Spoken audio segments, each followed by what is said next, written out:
Hey, I just wanted to address some of your objections to the Christian faith, and in your previous discussion you state that you have no evidence for your belief there is no God. That's right, I don't need evidence to say there is no God. I was wondering if you knew the Webster's definition of faith? I have not, please tell me. Well, the definition of faith is belief without any evidence, so you have no evidence for the belief there is no God. That's faith. The onus is on you to prove a positive. That's not what I was saying. If you say there is no God without any evidence to support your claim, then that is faith. What about evolution? Unintelligent design is not scientific. I know your buddies love to change the topic. Can you please address the issue? I cannot, so I changed the topic. Okay, so we have addressed the belief in no God without evidence is faith. Let's move on. Okay, I thought about what your friend said about the Bible, and wanted to say the Bible did not become scripture till 400 years after Jesus Christ. Did you get that from YouTube? It's wrong. The early church accepted all of Jesus' sayings as scripture around 100 AD. Saint Clement, early church father in the 1st century, said Jesus' words were scripture, and Polycarp, a disciple of John, quotes some of the Apostles Paul's writings, and claims them as scripture, and that was also in the 1st century. What about evolution? I am going to ignore and move on.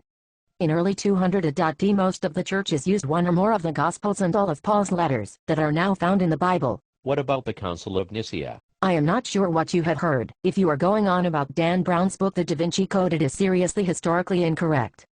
Go to any secular university and do a unit on Christian scriptures by atheist professors, and they will laugh at you if you bring up the Da Vinci Code.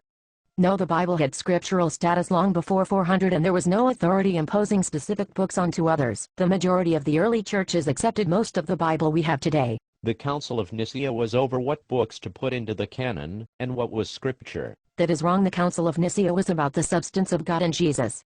The fundamental question was, is Jesus God and human? Some said he was just God, others said both. There was a vote. Dan Brown says it was a close call, but it was 300 to 2. You need to stop feeding on junk food education from YouTube. It makes you educationally sick. What about evolution? Unintelligent design is not science. Can you stop changing the topic?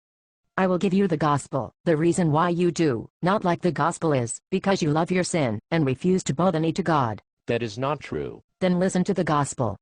You have transgressed God's law. You have lied, cheated, stolen, blasphemed, looked with lust, hated another person.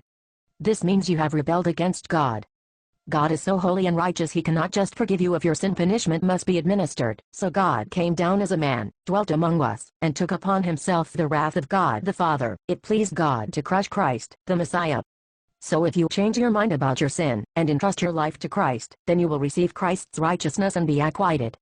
If you reject Christ, you will pay the consequence of your sin yourself in an eternal punishment. What about evolution? For evidence for the existence of God, go to www.proofofgod.org.